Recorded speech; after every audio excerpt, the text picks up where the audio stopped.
Shalom, selamat pagi Bapak Ibu yang dikasihi Tuhan.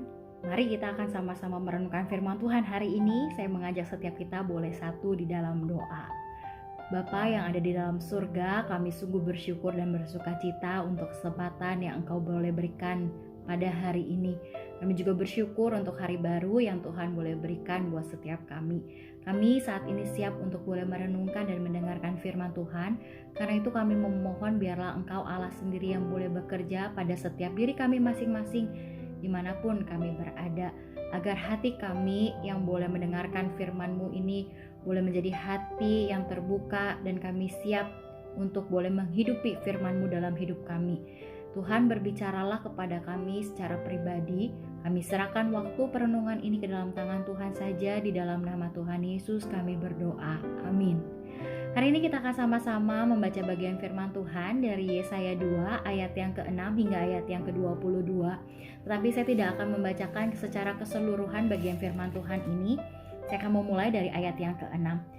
Sungguh telah kau buang umatmu, yakni kaum keturunan Yakub, sebab di mana-mana mereka melakukan tenung seperti yang di timur dan sihir seperti orang Filistin, dan orang-orang asing di antara mereka terlalu banyak. Negerinya penuh emas dan perak dan tak terbatas harta bendanya. Negerinya penuh kuda dan tak terbatas jumlah keretanya. Negerinya penuh berhala-berhala. Mereka sujud menyembah kepadanya, buatan tangan mereka sendiri, dan kepada yang dikerjakan oleh tangannya.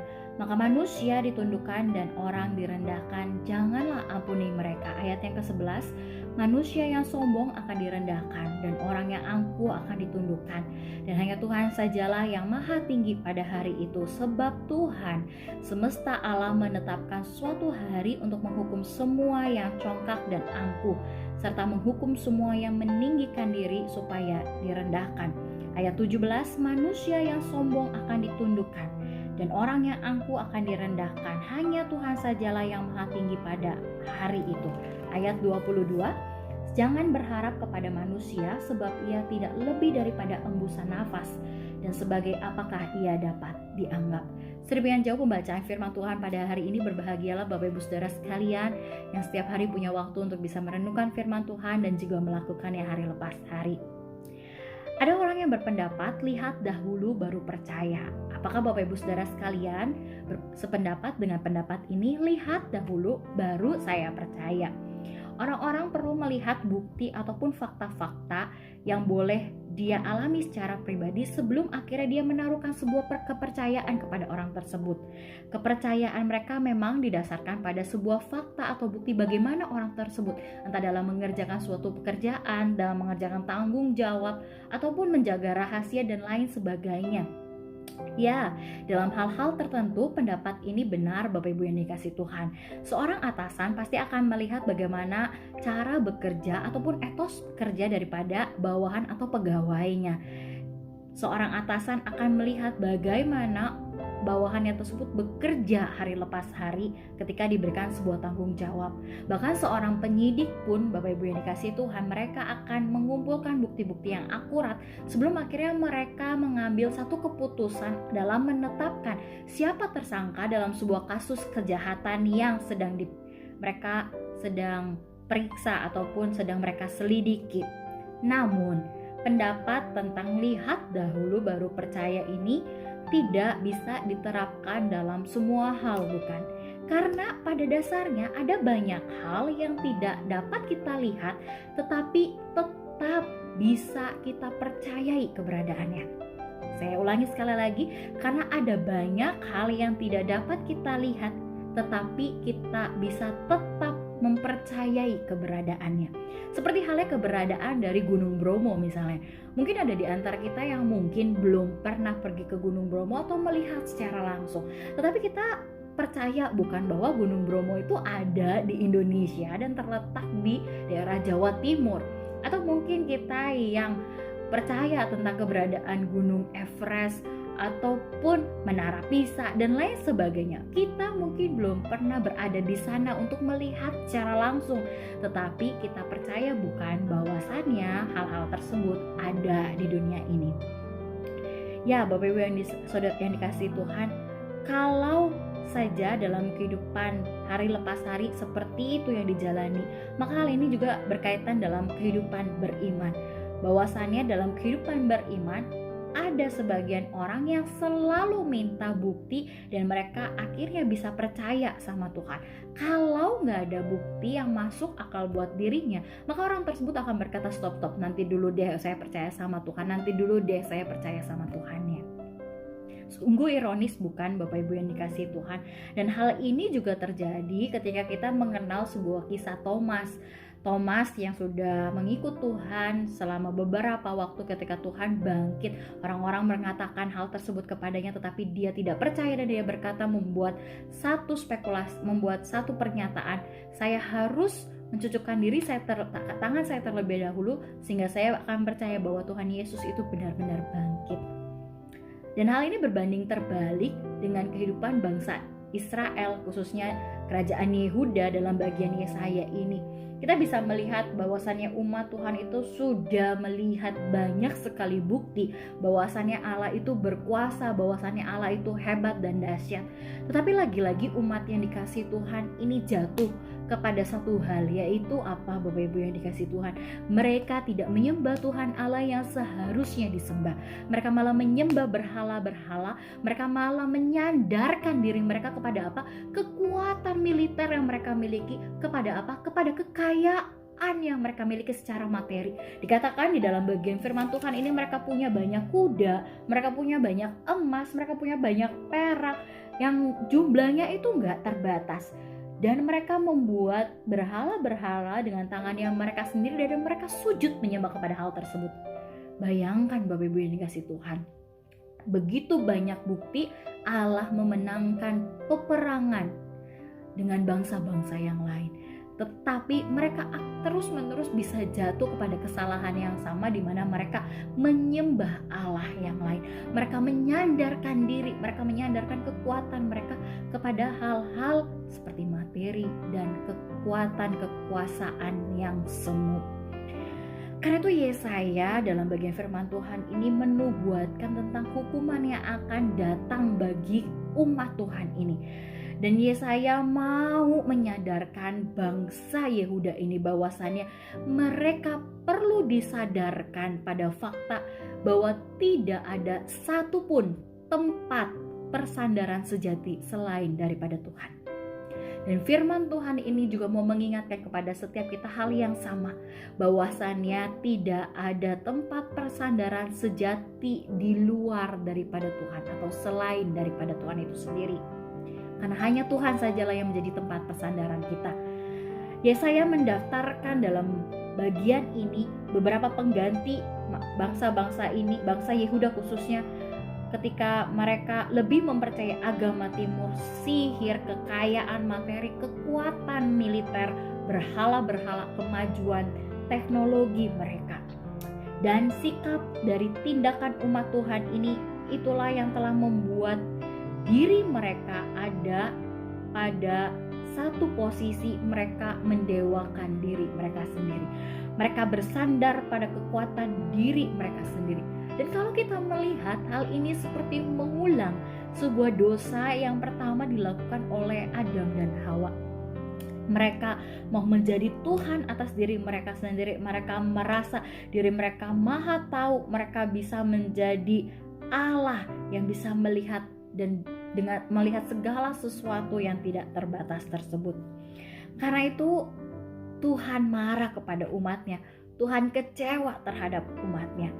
Karena seharusnya hanya Tuhan sajalah yang patut ditinggikan, bukan Bapak Ibu yang dikasihi Tuhan, bukan diri mereka sendiri sebagai ciptaan Allah. Dan Allah menyatakan ketika mereka menjadi Allah bagi dirinya mereka sendiri, sebenarnya mereka sedang jatuh kepada dosa kesombongan atau keangkuhan diri. Seseorang yang menaruh harapan pada dirinya sendiri atau menggantungkan dirinya sendiri, kekuatan pada dirinya sendiri, sebenarnya itu ngerasa dirinya sudah mampu, merasa dirinya itu bisa. Karena itu bisa dikatakan dia itu seorang yang sombong, seorang yang ngerasa posisinya udah ada paling tinggi dan gak ada yang bisa menyaingi dirinya. Padahal di dalam Amsal pasal yang ke-8 ayat yang ke-13 dikatakan, Allah membenci kepada kesombongan, kecongkakan, tingkah laku yang jahat, bahkan mulut penuh tipu muslihat. Sebuah dosa yang Tuhan gak sukai dari manusia. Dan sebenarnya kalau kita boleh melihat, mengintrospeksi diri kita sendiri, sesungguhnya Bapak Ibu yang dikasihi Tuhan, seringkali setiap kita itu jatuh kepada hal yang sama seperti bangsa Yehuda, dosa yang mereka lakukan ini. Di masa pandemi saat ini, di masa yang sulit saat ini, seringkali kita terus menerus menyandarkan diri kita kepada kekayaan, materi, uang, atau mungkin pikiran kita, daya juang kita sendiri, ataupun keluarga kita, ataupun teman, sahabat kita. Kita menaruh harapan yang besar kepada mereka. Tetapi bukankah seringkali kita akhirnya mendapatkan kekecewaan? Yesaya 2 ayat 22 berkata, jangan berharap pada manusia. Tuhan Allah sudah mengatakan hal tersebut. Tetapi betapa nakalnya kita begitu ya. Kita seringkali tidak mengingat kebenaran firman Tuhan ini. Kita hanya sekedar tahu secara teori, tetapi kita tidak menghidupinya di dalam hati kita. Kita gelisah akan sesuatu. Kita memikirkan segala sesuatu. Kita berharap kita bisa mengendalikan segala sesuatu. Tapi manusia dikatakan dalam bagian firman Tuhan ini, manusia itu hanya seperti embusan nafas. Bayangkan embusan nafas Bapak Ibu Saudara, hanya bisa dirasakan sepersekian detik, lalu gak bisa dirasakan lagi. Gak ada artinya, gak ada artinya sama sekali. Gak bisa apa-apa manusia itu tanpa Tuhan. Karena itu ketika Yesaya menubuatkan firman Tuhan ini, Tuhan berkata melalui Yesaya bahwasannya semua itu bisa dihancurkan dengan sekejap waktu oleh Tuhan. Semua itu akan menjadi sia-sia. Dikatakan bahwasannya pohon aras yang tinggi, pohon tarbantini yang tinggi, gunung-gunung yang tinggi, bukit yang menjulang ke atas. Ini penggambaran kesombongan manusia ya Bapak Ibu yang dikasihi Tuhan. Seperti menara yang tinggi, tembok yang berkubu, kapal Tarsis yang indah-indah. Dan dikatakan manusia yang sombong itu akan ditundukkan, direndahkan oleh Tuhan. Tuhan akan membuat manusia, khususnya tadi bangsa Yehuda itu, akhirnya bisa sadar. Engkau itu manusia yang gak bisa apa-apa. Dan sama seperti kita saat ini. Kita itu gak bisa apa-apa tanpa Tuhan. Semua itu akan dihancurkan dan dari puing-puing itu akan muncul Tuhan Allah yang mulia, Tuhan Allah yang dahsyat. Ibu Saudara, sampai di sini kita perlu memikirkan dan mengoreksi diri kita. Pertanyaan yang penting buat setiap kita saat ini, kepada siapakah kita menaruh kepercayaan diri kita? Kepada siapakah kita menaruh harapan kita? Kepada siapakah kita bersandar? Seringkali kekuasaan, harta, dan kepemilikan dapat membuat orang merasa dirinya mampu. Dan seringkali apa yang kita miliki itu akhirnya membuat kita lupa akan keberadaan Tuhan. Tetapi hari ini kebenaran firman Tuhan mengajar pada setiap kita bahwasannya semua yang kita miliki itu adalah tidak ada artinya. Dan hanya Tuhan sajalah yang menjadi berarti, yang bisa menjadi tempat bersandar dan yang bisa membuat kita dipercaya kepadanya. Karena itu janganlah kita melupakan keberadaan Tuhan. Berhentilah mempercayai diri kita, kemampuan diri kita terkhususnya, dan mulailah untuk terus berusaha bersandar kepada Tuhan, untuk boleh memiliki kekuatan yang datangnya daripada Tuhan. Biarlah kita boleh percaya pada Tuhan dan bersandar penuh kepadanya. Sehingga membuat Tuhan saja yang semakin hari semakin besar. Dan kita boleh lihat, mengakui diri kita adalah kecil di hadapan Tuhan. Mari kita berdoa. Bapa, kami tahu keberadaan diri kami ini tidaklah ada artinya. Engkau yang membuat diri kami ada di dunia ini. Engkau yang menjadi pencipta hidup kami.